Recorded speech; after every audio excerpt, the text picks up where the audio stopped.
business right now called Just One Lap. It's my business. I founded it. My colleague, Christian van Heerden, is the CEO, because truthfully, I have no desire to be a CEO. So I have the title of founder, which sounds a whole lot more fancy and means that I don't necessarily need to do much work. Masechla, Shima, Christia, they can do the graph, and I can come and talk to students at Wits. Way more fun. Because I never got to university when I was a kid. And the problem with UKZN is you couldn't actually access the university. There was security. I love this campus. I just get to the gate. I say to the, I go to meeting. He's like, zip, and in you are, man. I'm at Wits. So stock markets, I Just One Lap. What would I do? I would list it on a market. Now, currently, Just One Lap is owned by me and a bunch of other shareholders. There are a dozen of us. I'm the majority shareholder. And let's say we need money for something. There's a huge party on the weekend, or we want to go on holiday, or something like that. Gala dinners with black money, whatever it might be. We need cash. We want to grow the business. We list it. What happens there is we then invite all of you folks to invest into our business. And by investing into the business, you now own a slice of that business. You would now be a shareholder of Just One Lap. That would entitle you to a share of the profits. If we make profit, you would get some of it. It would entitle you to come to the annual general meeting. Once a year, we have a meeting, and you can fire people. If you think that Masechla Gwangwa is doing a terrible job, well, you have a vote and you fire her, and you put somebody else in. The lady there, she looks better, she can do it, boom, new CEO in space. And you own those companies. And the JSE and many other markets around the world, the LSE, the New York, NASDAQ, Sydney, and so on, what they do is they facilitate a place where we transact in these companies. So that private individuals such as us can go and buy a slice of a business. So we can go and buy a slice of Capitec. Capitec is worth about, 60 billion rand. Not many of us have 60 billion rand, but we can buy a slice for a couple of $100, and we get our ownership right. We get the profits. We get to attend the AGM. We get to have those votes. We own some of that business. And every time someone transacts at a Capitec ATM, and Capitec earns some money, and they make a profit, some of that profit comes back to me. I'm a shareholder. And that's what a stock market does. Now, some of the businesses that come to stock markets, Steinhoff being the most recent example, are riddled with fraud, corruption, and there's just, fraud and corruption. They collapse. And Steinhoff, if you want my view, is probably going to zero. It sure as heck ain't going back to the 90 rand it once used to be. But other companies aren't riddled with fraud. And I go back to Capitec, which you could have bought 15 years ago for 1 rand a share, and today you could sell it for 850 rand a share. And that's the beauty of investing in stock markets, is that asymmetry of risk. If you buy a share and it goes bust, you lose 100% of your money. But if you buy another share and it doesn't go bust, you can make multiples of 100%. You can make thousands, tens of thousands of percent. And the key point is that if you put all your money into one share, that's massive risk. It always is. And you diversify across. So you buy a selection of stocks. You have some Capitec, you have some ShopRite, you have some Woolies, whatever the case may be. There are 400 odd companies listed on the JSE, and you get a slice of every company. So that if you do happen to own Steinhoff, it's a horrible day that you experience, and there's no fun, but you're not bankrupt. You just got a small hole in your portfolio, and life carries on. And what we do, and I use we very loosely, I'm not a chartered accountant or an auditor or anything like that. I'm a numbers nerd. That's my claim to fame more than anything else. What we do is we look at the 400 odd companies on the JSE, and we say which are the ones which are better investment prospects. Part of that is the story behind the company. Take ShopRite. We all understand ShopRite, a number of different brands in the stable there. What does ShopRite do? Sell food. Anyone ever going to stop eating? Go, yes, but then you're dead and you've got other problems. We're always going to eat. We can look at other companies. We could look at MTN and say one day we won't use data. Probably not, but the food is Maslow's hierarchy. It's right there at the point. We need to have ourselves food. Okay, so we get that they sell food, but so does Woolies, so does Pick n Pay, so does Spar, so does all the other different folks. What makes ShopRite different? Well, a couple of points. Firstly, they sell in if you look at the LSM pyramid, they sell sort of low to middle, and they're now creeping into the top half. But if you're a Woolies shopper, right, that's lucky. You go to Woolies, you buy your foods, everything's nice, but man, you're overpaying. With no disrespect, I'm from KZN, I grew up on a dairy farm for a bit. Man, a cow's a cow. here, folks. I'm going to take that cow, I'm going to chop some of it off, I'm going to buy myself a steak, I'm going to have dinner. Now at ShopRite, that cow's, I don't know, $100 a kg. At Woolies, same cow, $200 a kg. I'm like, yeah, I can see you there. You know what? I can spot what's going down here. But you can understand the business. The point is, folks are eating. And when times are good, people are shopping up to Woolies. So you lose some ShopRite customers. But then there are other folks who are shopping at Boxham and Newsave who are coming up into ShopRite. And then when times are bad, your Woolies customers suddenly can't afford $200 cows, so they shop down. And then what happens? Some of the ShopRite customers fall out and they go to Newsave. Of course, who owns Newsave? ShopRite. You see the point. Catching the value chain. And that's the genuine, and we can look at that and say, this kind of makes some sense. And then we can start getting fancy with the numbers. We can start looking at things like operating profits, operating margins. We can look at things like distribution centers. We can look at more bits of the business in terms of debt, in terms of their expansion. ShopRite has been in the rest of the continent since 1992. It's not a Johnny-come-lately. Suddenly it notices, oh, things are tough at home, oh, don't like the president. I know, let's go somewhere else. Man, ShopRite's been there since like 92. I'm trying to work out how many years ago that is. Plenty. And we start building that investment case for it. None of this is rocket science. None of this requires fancy degrees or anything like that. I'm not saying that fancy degrees don't add to the flavor, but none of it's rocket science. That said, individual shares are great. They carry some extra risk because they might go bust, and you've got to do some homework in the process. You've got to do that digging. You've got to understand. I threw out a term there, operating margin. Cool. What does it mean? How's it important? What's Pick and Pay's operating margin? What's SPAR's operating? You've got to understand all these bits and pieces. And that's why you get what we call collective investment schemes. Collective investment schemes have three things within them. Collective investment schemes, Act of Parliament, overseen by the Financial Services Board. Collective investment schemes are unit trusts, hedge funds, exchange-traded funds. Hedge funds are just ways to charge large fees. Unit trusts are another way to charge large fees. And then we come to exchange-traded funds. I'll touch them in a moment. So here's the theory behind, and what we do is we call it active management. Collective investment scheme, jargon. What's an active manager? Someone who says, I'm buying that one, not that one. I'm selling that one, I don't own this one. They're making active decisions as to which are the best shares.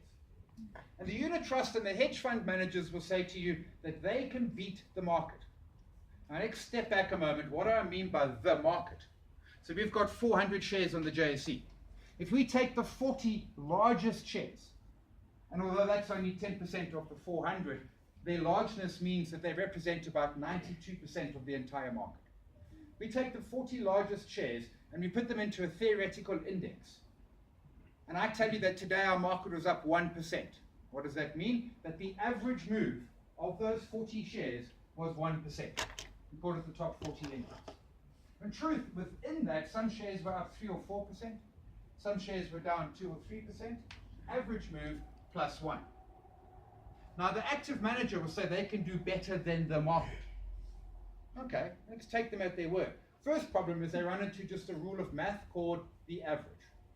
If the average move is 1% and you're an active manager, and let's pretend all of you folks run unit trusts. And the market, we come back in 2 years to see how you're done. If there's an average, half of you are above the average, half of you are below the average. That is called math. And you can't dispute math. Even the orange bigot can't dispute math. Math is real. So only half of you beat the market. So sorry for you half, you didn't beat the market, but you folks did great. However, that is before costs come into account. Because there are fees associated. Not just transaction fees in terms of buying and selling shares, but fees in terms of, well, you've got to have marketing departments, compliance departments, you've got to have strategy sessions in Istanbul, you've got to have luxury German sedans for your staff, you've got to have bonuses and all of this. And when we take all of that into account, the truth of the matter is that 15% of active managers beat the market. 15%. Which is what? The first 2.5 rows here, the rest of you, thanks for playing. The scary part is that the thanks for playing guys got paid anyway. Problem is, the biggest killer of investment returns is fees. And here's the problem, it's really simple, is that the asset managers get paid regardless. They might lose your money, sorry for you, but man, I got, you know, I got my money, you haven't got yours. Yeah, well, hey, better luck next time. They get paid regardless. So the trick is that 15%, 1 in 6 chance of picking the winning asset manager. 1 in 6 is frankly bad odds. Really bad odds. So unit trusts exist, hedge funds exist. They make money for people, but not us. They make money for the people who work for them. What we then get is something called exchange traded funds, which was the third, which I spoke about a moment ago, the third collective investment scheme. An exchange traded fund says, you know what, beating the market is lacquer, but a 1 in 6 chance of beating the market frankly sucks. So let's go to plan B. Why don't we buy the market? Remember that top 40 index I mentioned? They go and buy those 40 shares, they put them into a basket, and they sell you the basket. The market's up 1% today, your basket is up 1% today. Your market averages a 15% return per year over a 20-year period. Your basket manages a 15% return per year over a period. The key point is they can do it cheap because they don't need fancy asset managers and strategy sessions in Istanbul and luxury German sedans in the parking lot. So if we've got 15% of asset managers beating the market, we have 100% of ETFs, exchange traded funds, matching the market. And that's how we create wealth. We buy ETFs. I was in Esenongisa a couple of weeks ago on holiday. Some chap recognizes me from TV, and he says to me, "Oh, Simon, give me a stock tip." And I can see the excitement in his eyes. So I do. I tell him to buy CSEW40, and I can see the disappointment in his eyes. Let's be honest. If I knew which stock was going to go up tenfold by Friday, I wouldn't be here. No disrespect to any of you. I would have so much money, I would have bought Greece. I'd be living in Greece. Actually, I would have bought Italy as well. Yes. 1 week in Greece, 1 week in Italy, maybe buy some France for when I run out of wine. What I do know is that markets rise. Here's why markets rise. 2 reasons. 1, inflation. Inflation is a beast. So currently our inflation is relatively low, but if inflation is going up, the profits of the companies are going up. And if they can be a little bit more efficient and a little bit more better at their business, if inflation goes up 5%, they can go 6 or 7, just thanks to inflation. And the second reason markets go up, remember that basket of 40 shares? So that's the 40 biggest companies. So Steinhoff used to be in that basket. And then it turns out that Steinhoff was a bunch of crookery. And it fell. So what do? Kick it out the basket. And they bring in Mr. Price. They bring in a new share. In other words, we boot the losers, we bring in the winners, we couple that with inflation, markets go up. There's one market that doesn't go up, and that's like the awkward uncle we try not to talk about. That's Japan. Another story. We can come to that in Q&A if you've got questions around that. Point is, markets go up. Over any 20-year period, and when I say long term, it's 20 years plus. Over any 20-year period, what do we know about stock markets? Is they beat all other asset classes. They beat inflation, they beat money in the bank, they beat property, they beat gold, they beat all the other different asset classes over the long term. In other words, this is how we create wealth. If our market averages 15% and inflation averages 8%, or if inflation averages 6% and our market averages 13%, whatever those numbers are, the difference between the market and inflation is wealth creation. Because if my $100, inflation means it's going to be 105, okay. But if it's actually 110, I'm slightly richer in a year's time. Stock markets beat inflation. Over the long term, stock markets therefore create wealth. And therefore, I go right back to my early point. How do we get rich, aside from marrying money? Spend less than you earn, save the difference in an exchange traded fund, an ETF, come back in 20 or 30 years and you will be rich. Maybe not as rich as Warren Buffett or Jeff Bezos or Cyril Ramaphosa, a bad choice. Patrice said that, but rich. Richer than everyone who didn't. And I get the point. And someone asked me, and as I was walking up here, how do you start? The short answer is, I don't know about you folks, but when I was a student, I had like no buts. And when I did have, there was always stuff to spend money on. Yeah. Truthfully. So I had no money. The point is, then suddenly one day you get a job, and boom, now you're loaded. Because you went from zero to anything. I mean, even if you come in at minimum wage of 3,500 Rand, whatever it is, you've gone from zero to now you have money, now you're loaded. Day one, start investing your money. Start investing from your very, very first paycheck. You're going to ask me how much, and I'm going to tell you 30% of your paycheck. And you're going to be like, okay, you ask me how much is the ideal number, the honest answer was 30%. The truthful answer is, it doesn't matter. If you're just doing 10%, that's fine. 5%, just something. Because here's the secret to money. The biggest asset you have as an investor is time. The more time you have, the easier it is. And what do you folks have? None of. Money. But what do you have tons of? 40 years until you get to retirement age. And if you do it smart, you get to sort of 40 odd, and you're like, you know what, actually I could do this retirement a little bit early. My favorite phrase is freedom from ties that bind. Freedom from ties that bind is we work because we love our job. Most people I know out there, most of my friends and colleagues out there, work because if they don't work, they'll be living on the streets of Gauteng in a minute. They've got too much debt, they've got no savings, they have to work. That's not where you want to be. You want to be working because you enjoy it. And if you wake up one Monday and you don't like your job, you phone your boss and you say, yeah, boss, problem, not coming in this week.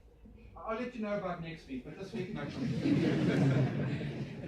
And the boss says, I'm going to fire you, and you're like, yeah, okay, whatever, I'm not coming in. Isn't that what we want?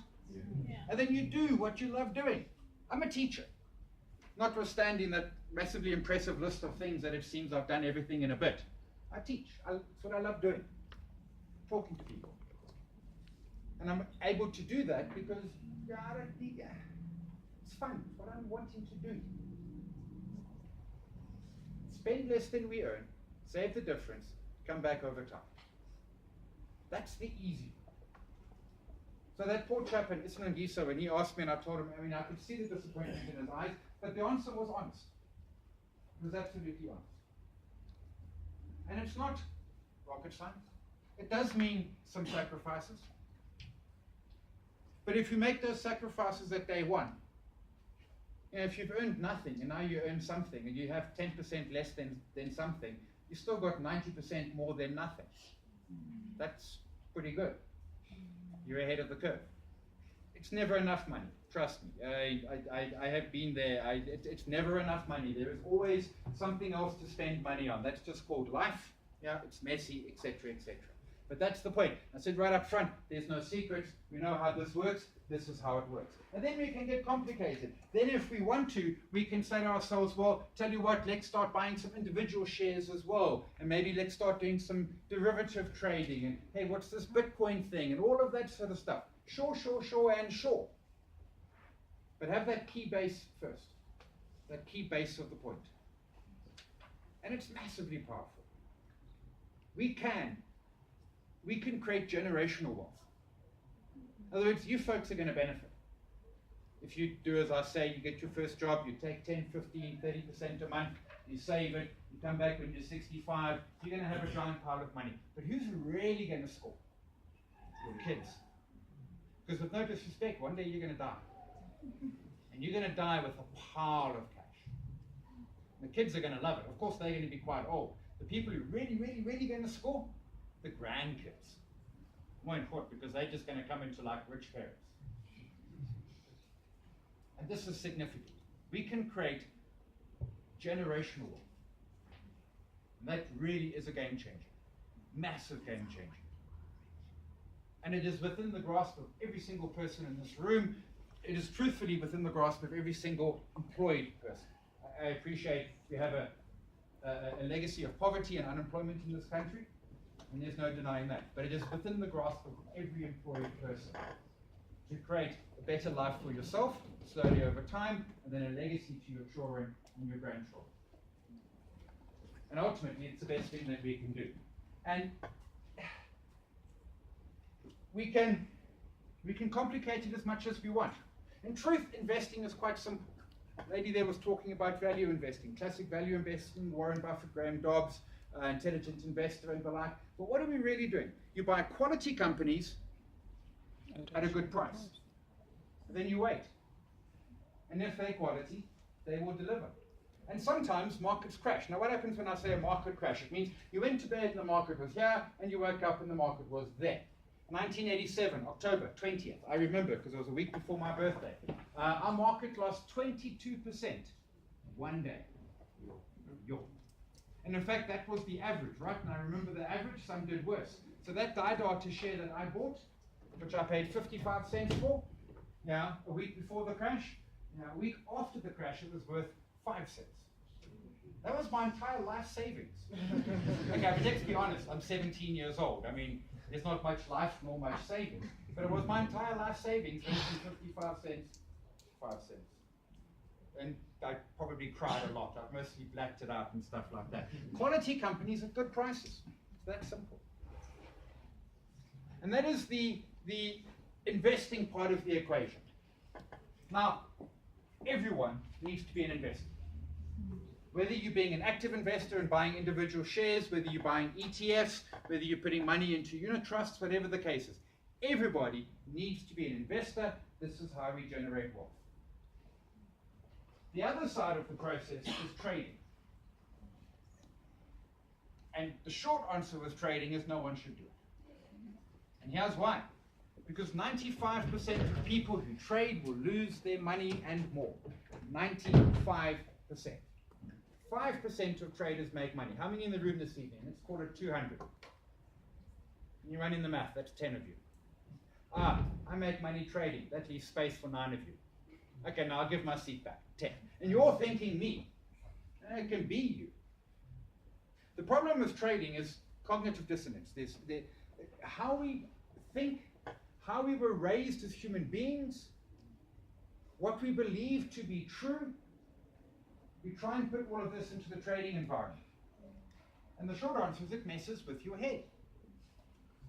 We believe as human beings, we believe a lot of things. Some of the things we believe is that we can get all the data out there, compute it, and come to the right answer. I've got 3 pieces of bad news for you. Firstly, there's no right answer. Secondly, you can't get all the data. And thirdly, you can't compute it all. This industry, the financial services industry, creates more data points per day than the rest of the planet put together, excluding weather, because weather's weird. But think about it for a moment. I mean, we go watch a game of soccer or whatever, whatever it might be, and there's lots happening, right? There's stuff, etc. But soccer games happen how often? How many games a weekend? I mean, there are 450 shares on our market. There are 1,000 derivatives. There are 1,200 unit trusts. There are about 40 or 50 commodity contracts. There's about 5 or 6 financial contracts, and that's just in Johannesburg. In New York, there's 100,000. And then it multiplies out. And every second, this data is changing. Buyers are changing, sellers are changing, share prices are changing. All of this is changing. So what we believe is that we can bring our superior intellect to the market, and we can make money via being smarter than the next person. Because it's not about smart. The point what we don't grasp with the market is that if you are a trader, and I must be very clear here, I am now talking trading as distinct from investing. If you are a trader, there is one thing that matters to you. Price. Price. The price a share has changed hands at. Because I can tell you right now that I think Shoprite is cheap at 242 Rand, but talk is cheap. You could disagree and say it's worth 230. You could say it's worth 280. These are all opinions. Opinions are a dime a dozen. But how do you know I'm serious? Well, I buy Shoprite at 240. Now I'm real.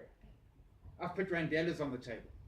This is legit. This is no longer me talking my book. This is me taking money out of my wallet, putting it on the table, and buying it. Price is the only truth that we have in the stock market. And folks would, Unfortunately, my evidence of this is that yes, we have auditors and companies and everything else, and then I say to you, Steinhoff. So we get a fancy set of results. So Warren Buffett tells you there are two things that you can believe in a set of results. The dividend and the page number. And that's not, I mean, it's a nasty comment, especially if anyone's studying to be a CA or something, but that's true. Because it's interpretation. If you are studying to be a CA, you have undoubtedly done the courses on IFRS. And if you're the bankers, they're doing IFRS 9. And IFRS is interpretation. Within guidelines, sure. And within, massaging numbers. I've owned businesses, matter of year end. Do I invoice before year end, after year end? That's a decision that I make that changes my financial year. Changes how much money I did or didn't make. I make that decision. Now, if I'm at a listed company, there's me and some others. Unless you're Marcus Jooste, in which case there's just Marcus Jooste and a great big crookery. Price is what matters to a trader. And trading is really simple. If it is going up, you want to own it. And if it is going down, you do not want to own it. And how do you know that something's going up or down? Well, you do the 6-year-old test. You get a chart and you show it to a 6-year-old and say, where's it going? Because they don't come with all this bias and clutter and belief structures that we have. So we get into this trading, we think we're going to get rich in a hurry, and truthfully, you will get poor in a hurry. It will take you 3 to 5 years to learn the skill of trading. It took me 5 years, but I'm a slow learner, and there was no internet when I was doing it. Well, there was, but it was dial-up. You folks have no idea what dial-up is, eh? The scariest sound in the whole wide world. The problem with trading is it's psychology. It happens in your head. The actual fact of trading is quite simple. I have positions right now. Today I made money. Yesterday I made money. And the day before, which would be, what's today? Wednesday. The day before, which was Monday, I lost money. And do I care about either of those? No. Because if I do, I become an emotional wreck. What I care about is I have a process, I have a structure, I have a system, and I adhere to that process, that structure, and that system. And that means sometimes I lose money. In fact, in about 55% of the trades I do, I lose money. 55% of the time. But when I lose money, I lose 10 bucks. When I make money, I make 20 bucks. So I make more than I lose, and I lose a little more than I win, and overall it makes us money. The first trick of trading is you've got to not care about money. And if you tell me you don't care about money, it's quite simple. Take 100 bucks out of your wallet right now and burn it. Now you care about money. Suddenly money matters, eh? But I'm being deadly serious. I do training courses for loads of peeps, and in fact I'm in Durban and Cape Town next week doing one in particular. And if you put a position on, say 10,000 Rand, and you say for 4th to 8,000 you will close it and you'll lose 2,000 Rand, and you say that won't cause you stress, my challenge to those people is go home, take out 2,000 Rand and burn it. Don't give it to somebody, burn it. You're telling me you don't care? Burn it. Don't prove to me you don't care, prove to yourself you don't care. Because we do care, because it's emotional, because we think that it's, that we have a losing trade and therefore we are a loser because we lost money. Trading is about discipline, about following the rules. And if you are following the rules, you are a good trader. That doesn't mean you might not make money in every single trade. But it's about knowing what those rules are and following the rules and adhering to them. And I lost money on Monday, but I followed the rules, so it was a good day's trading. I made money yesterday and today, and I followed the rules, and that was a good day's trading. And the trading's not going to make me rich anytime in a hurry.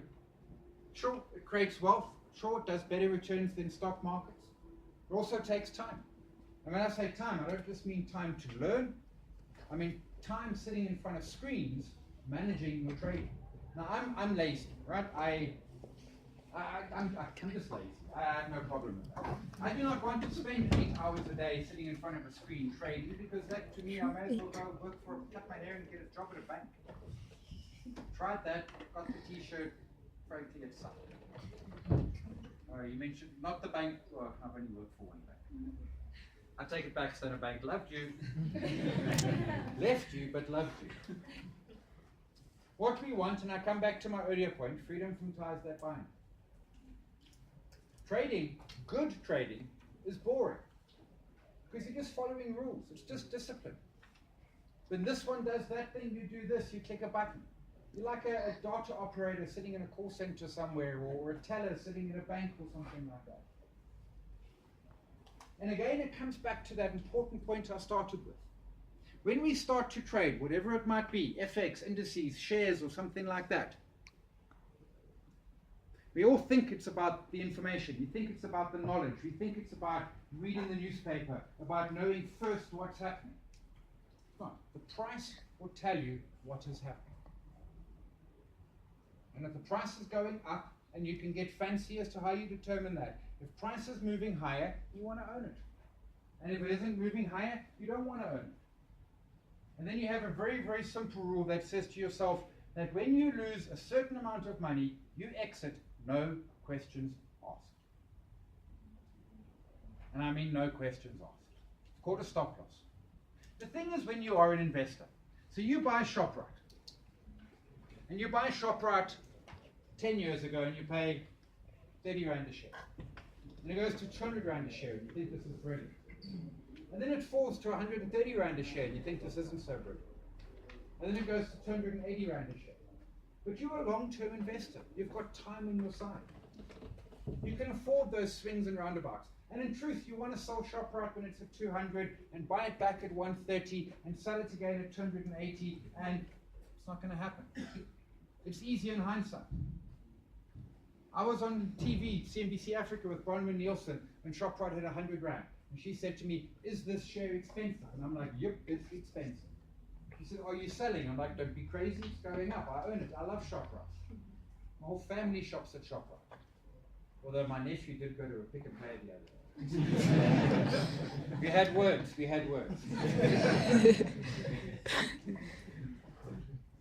The trader doesn't have that luxury of time.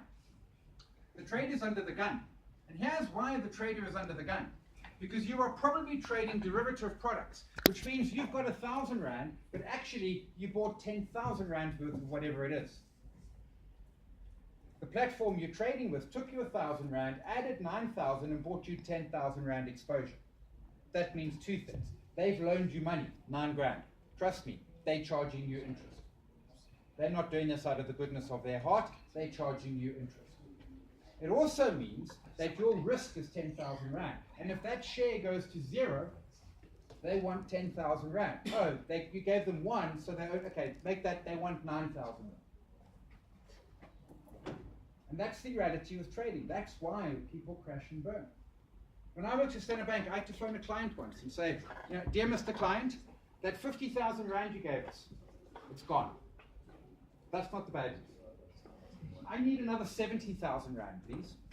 And that's not the bad news either. The bad news is I need it in 15 minutes. And if you don't get it to me in 15 minutes, I've got to phone the lawyers, and they're going to phone you, and they're not going to be so friendly. So 70 grand, 15 minutes, actually now it's 14 because we've been chatting for 1. And that's the risk of trading. And I'll take it a few steps back. What do we typically start trading is FX. Why? Because of the fancy Facebook adverts. I'll come to them in a second. So truthfully, FX is the best thing in the world to trade. But there's a problem. So why is FX the best thing in the world to trade? Most liquid market ever. And I'm talking majors. So there's 4 currencies you want to trade. That is the yen, the euro, the sterling, and the dollar. None of the others matter. They are massively liquid. That market does trillions and trillions and trillions per day in transactional value. The equity market does 1 or 2 trillion. The currency market is a factor of about 8 or 10 times bigger than the equity market, than the share market. And you can make vast sums of money because you can put down 1,000 Rand and they will give you, forget 10,000, they will give you 100,000. So if you get it right, your 1,000 can become 5, 10, 20,000 like that. Of course, it can be -5, -10, -20,000, also like that. But what that means is that those banks mentioned earlier, those JP Morgans, those Chase Manhattan, all of those banks, what do? They take their best 5 traders in the entire world, they give them $10 million and say, go trade the market. And FX is a zero-sum game. For me to make money, somebody out there had to lose it. I don't mind which of you, but one of you has to lose it. So today, I made money, someone lost it. Yesterday, I made money, someone lost it. Monday, I was the loser. So you are basically going head-to-head with the best traders in the world. Can you beat them? Yes. Can you beat them when you start? No disrespect to you. This is just life. You know, if you want to be the new Costa Semenya, if you want to be whatever you want to be, on day one, you're an amateur. It takes time to become the expert. Same in the FX market. So you are swimming with sharks, and you are the bait. And you will lose. And just a point on all these flashy Instagram, Snaps, Facebooks, me in my aeroplane. Come to my course. Pay me money and I will make you trader by Friday morning, tea time, because you have plans for the afternoon. I know successful traders. I know people who live off trading. I live off trading. None of these people firstly own airplanes, because that's just silly. Why own an airplane? It's like maintenance. You know, SAA, Mango, whatever. You don't have to own them. You don't even own Ferrari. Don't you can rent a Ferrari? Lamborghini?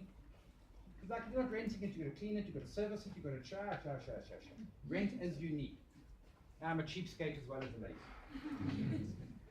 None of the folks I know who are brilliant traders, none of the folks I know who make money trading, whether it be FX, whether it be indices, whether it be whatever, none of them are out there on Facebook telling everyone how smart they are. None of them are flashing their wealth, and none of them are promising to make you into a trader in a hurry. So let's pause here a second. You're all smart folks, right? You got into university. I wasn't allowed into university. I had to go to Technicon. And the promise is a compelling promise, right? Aeroplanes, wealth, flashy this, flashy that, you know, hot boyfriends, hot girlfriends, etc., etc. But intuitively, in the back of your mind, you think to yourself, if it was this easy, why aren't we all rich? So here's the thing. Today, I drove to Pretoria, had a meeting. Santon, had a meeting. Went home, I lived just around the corner, and then came here. So I have spent what feels like 7 days in my car. How many Ferraris did I see? Not one. Not a one. If it was that easy to be a trader, wouldn't everybody be driving Ferraris? Wouldn't the problem be that we all own Ferraris? Who's going to wash our Ferraris? Because we all own them, so who's not going to wash them? So intuitively you get that this is, and you think that you're special. And with respect, your parents told you you were special. And with respect, your parents are right. I'm not going to call your parents liars. But understand this is a skill you need to learn. And do some digging. So I don't know how many of you remember the Ref Wayne Pipcoin scam of about 2 years ago. I wish you all said you never. So I wrote an expose for FinWeek about him. And simple things. For example, he's on Facebook and he says, I've bought this airplane. So I get the tail number of the airplane and I Google it. And I find the airplane. It's been repossessed. It's sitting in Scottsdale Airport, Arizona, Texas, America. I phone the airport and I get some Yankee woman who I can hardly understand because she's Yankee and Texan. And I say to her, is this airplane parked at your runway? And she says, hang on a sec, I can't do access. And she literally looks out the window and says, yeah, I can see it, it's still here. I'm so Ref Wayne hasn't bought that airplane. No, honey, it's here, Scottsdale, Texas. Where are you phoning from? Don't worry. I don't know if you remember the video when he went in and bought a Lamborghini. So the next day, I phoned the Lamborghini dealership.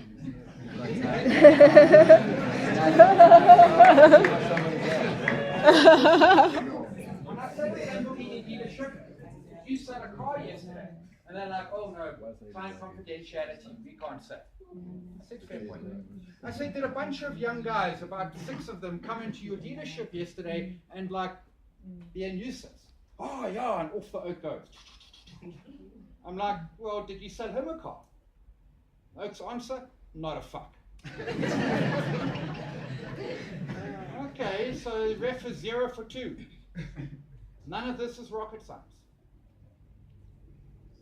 Anyone who is promising you to get rich in a hurry is running you a scam. Most likely, the scam is that you get nothing. Some scams, you will get something from it, but now you are complicit in the scam. In a pyramid scam, I take your money and I give some to you, and I'm now complicit in that scam. And that's your own social conscience. But most of them are just, hey, give me the money. Ref Wayne didn't even have the decency to give anything back. Ref Wayne took 225 million rand from South Africans. 225 million rand. How much did he spend? 225 million. Who did he spend it on? Himself. Himself. First class flights to Dubai, 6-star hotels. So he's also crafty. So I'll take that back. He wasn't crafty, he was a crook.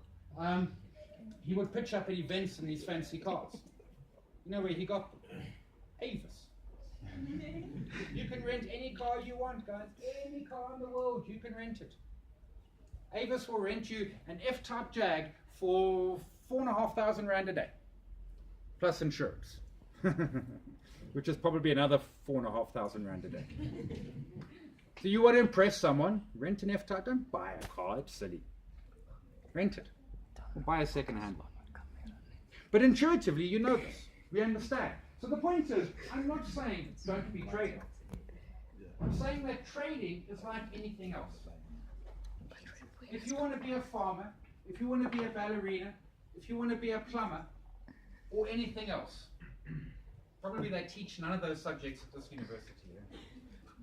If you want to be whatever it is you want to be, what do? You go learn. You get smart. You come to a university like this. You do an undergrad degree. You do a postgrad degree. You get into the workspace and you learn while you're at your work. And these days, thanks to the wonders of the internet and YouTube and Khan Academy, there is nothing that we can't learn.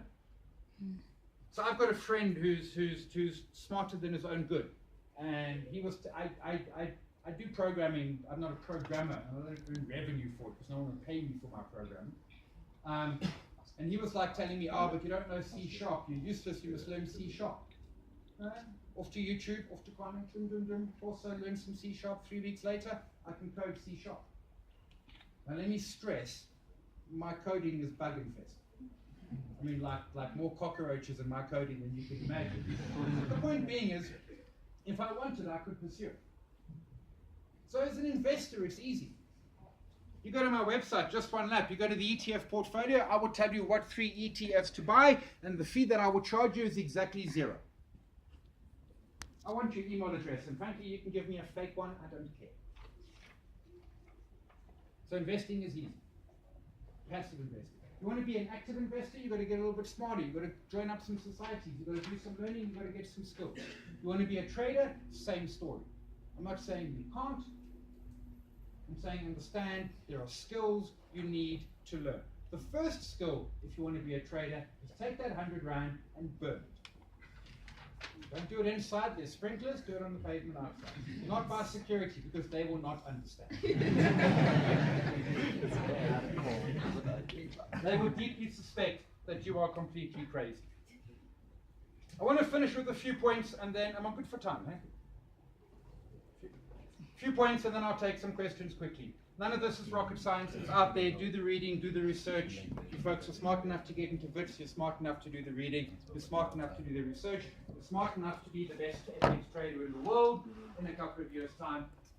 All of you have absolutely that capacity. There's no doubt about it. Understand that power of time.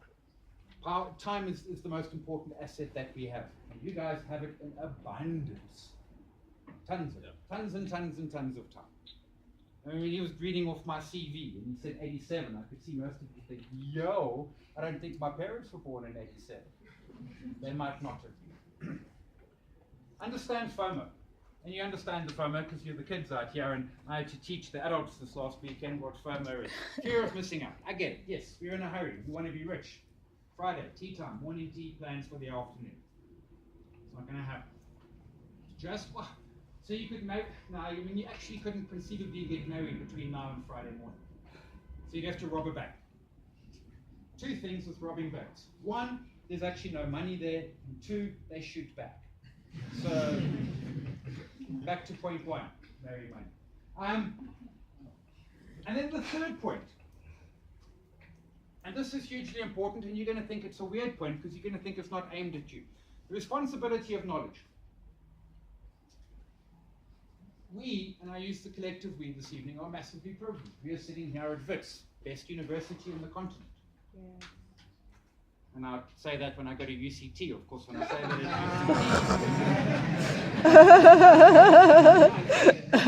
When I say that at UCT, they shout at me. But you know what happened? Way back in the day, there was this hot girl from UCT, and she told me to go away, and so UCT out the window, never again. Nice try, but no dice.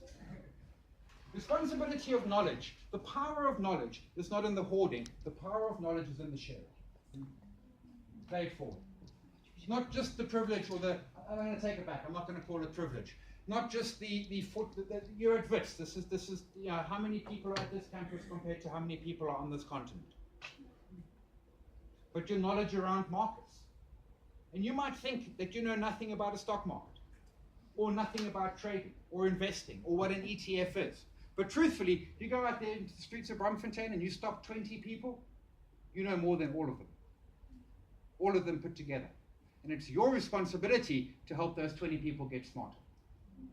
And that getting smarter might just be, I don't know, hey, there's a website, go to the website. What might be, hey, there's a JC Schools challenge, a university challenge, join up for the challenge. You don't have to start telling people how to do discount cash flows and what operating margins are. Just say to folks, man, that's a scam. How do you know it's a scam? Because you can't be rich by Friday. Unless you rob banks, and that's a terrible idea. The power of knowledge is in the sharing, not in the holding. And it's your responsibility to share. Just that simple. Ladies and gents, I'm going to park it there. I have some time. I've left time for questions. So hit me with your questions. So, you know how there's so many ETFs in the market. How do you know which one to select? That's an excellent question. The question is, there are too many ETFs in the market. How do you select? In South Africa, there are 78. In New York, there are 1,264. So there's a lot. So I'm going to keep this fairly short, and then if you drop me a mail, I can send you a much more detailed. The first way you choose is on fees. Some ETFs charge you 1%, some charge you 0.5%, and the 0.5% one is a good choice because that difference goes to you, not their luxury German sedans. But the bigger question is, what are you trying to achieve? So in the ETF space, I'm talking about the South African market. Excuse me. But I can buy an S&P 500, which is the US market. I can buy an Ashburton World, which is 1,200 of the biggest stocks around the entire continent, so the entire planet, excluding South Africa, or excluding Africa.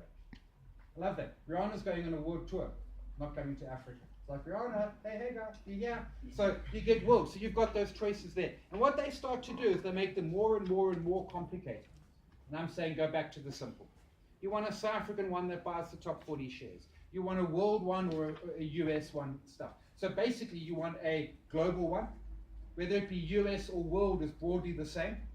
You want a local one, so that we can benefit from new dawns and all of that sort of thing. That's broadly it. And how do you pick those? You pick on price. Or on fees. Rephrase that, on fees.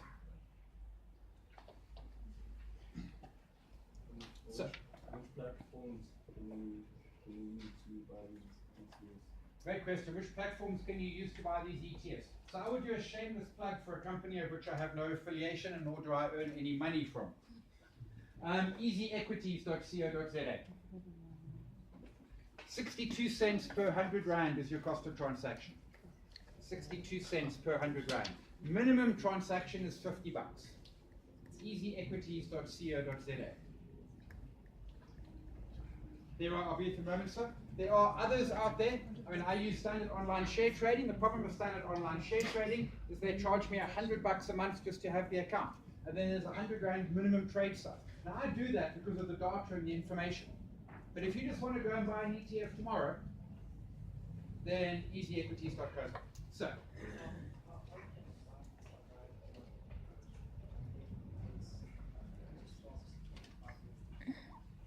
great question, two of them. First, the second question was, is our market in bubble stage right now? The market as a whole, no.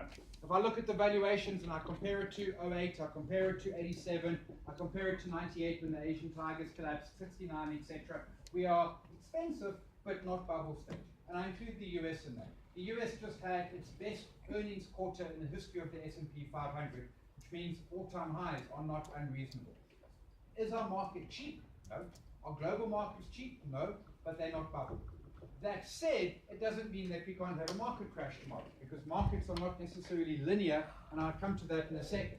How do you survive a market crash? The market crash is where everything's lacquer, and then boom, everything's 22% down, and a whole lot less lacquer. The best way to solve a market crash is to turn off the TV and stop looking. Now think about it. So the market crashes, right? Did any of you stop eating during the market crash? No. Did you stop banking during the market crash? Did you stop using your overpriced data from your overpriced cellular provider during the market crash? No.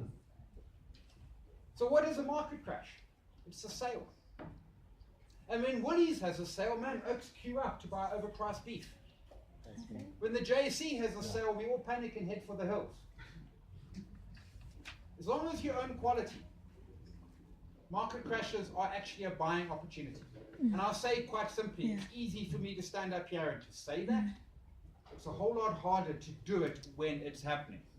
Trust me, I've been through 4 market crashes. I kind of, by the third one, thought that's it, no more crashes, done, simple, they just keep on coming. About every 10 years or so, the market will crash. We tend to get over it. I want to make a quick comeback to the are we at bubble territory at this point in our market? And the answer is no. But the answer is it doesn't actually matter, because our markets can crash. And again, it comes to the point I made earlier about trading, where we think that that if A happens, B will happen and markets will crash. And that's not how it works. It's just not how it works. And I'll give you an example. That orange bigot, you know who I'm talking about, hey? From President Obama. The orange bigot yesterday cancelled the Iran deal. Now, if you watch John Oliver on the YouTubes, as John Oliver pointed out, the Iran deal prevents Iran getting a nuclear weapon for 10 years, and if you cancel the deal, they can get a nuclear weapon today. So, anyway, the point is that the Iran deal was the first decent piece of legislation we had out of Iran ever since America invaded Iran and created the problem. That's another story of its own. And intuitively, on top of it, you would say, ooh, hang on. So if he cancels the Iranian deal, firstly, oil prices will go higher. Secondly, companies won't like it. MTN operates in Iran, and it's now illegal under American law for MTN to operate in Iran. And if MTN continues to operate in Iran, they cannot go to America, because if they go to America, they will be arrested. So if Bob Shunter, the CEO of MTN, goes to America, he will be arrested. It's like, they're crazy, whatever. And Boeing, for an example, one of the biggest airline manufacturers in the world, has a $20 billion contract with Iran, which has to be cancelled within 90 days. So you look at all of this and you think to yourself, the orange bigot cancelling the Iranian deal is bad, right? So you would think that markets today would go down, except they went up. Markets went up, oil went down, and intuitively that makes no sense. Welcome to the stock market. So if you want sense, go listen to a politician's speech, because you're not going to find it in the stock market. Truthfully, you won't find it with a politician either. So it might be entertaining. Actually, I'll take that back. It won't be entertaining either.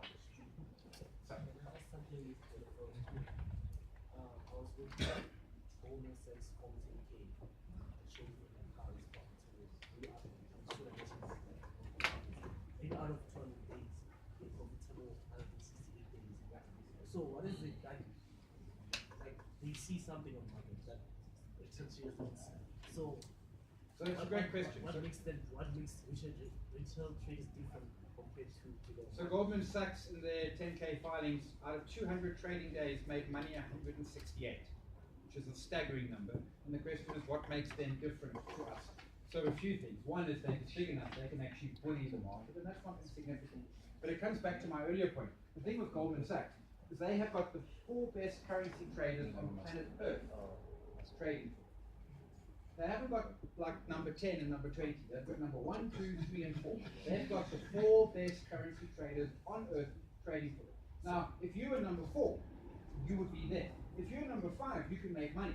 But your secret would be, don't trade with Goldman, go trade with Merrill, because they're easier to do.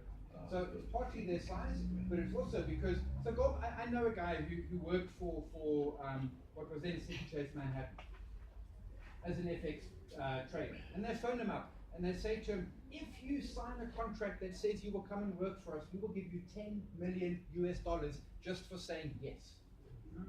That's not your salary, that's not your bonus, that's just because you said yes. So the best go and work for them. So what's going to happen if they share the information to the public? If they share the information to the public, Goldman Sachs boss will shoot them. And I mean, like, maybe just throw them out the window. Here's a top tip. You go to any bank in the world, and you go to one of their higher floors, and you try to open a window, nah, windows don't open. Well, when you're opening windows here, it's like, whoa, that's weird. Because in the finance world, you can't open windows above the first floor because they will throw you out. And I mean, like, really, really throw you out. So, what will take on robots that can trade for us? So robots that can trade for you. So I've got 2 thoughts on it. The first thought is, man, you better be a better programmer than me. And truthfully, you almost certainly are a better programmer than me because my programming skills are very, very poor. If you are a pure rules-based programmer, absolutely a program can do for you. When you get software like MT5 or something like that, you program it in and you can let it run. You absolutely can. But here's the trick, is that it becomes completely predictable and the other traders will start to notice you. So I've got a friend who does day trading down at Storm in Cape Town, and you can see the robots and you can understand, you don't know exactly what their strategy is, but you can get a sense what their strategy is. So you can start trading against the robot. Like if I do this, he'll do that, so why don't I do that, and then that sort of thing. So you've got to be ahead of the curve, and what that means is typically the robo traders, the algo traders, are constantly adapting their strategies. Which is why when someone says, I will sell you a system, use it for the rest of your life, it's going to break at some point. It might take 3 years, but we'll break.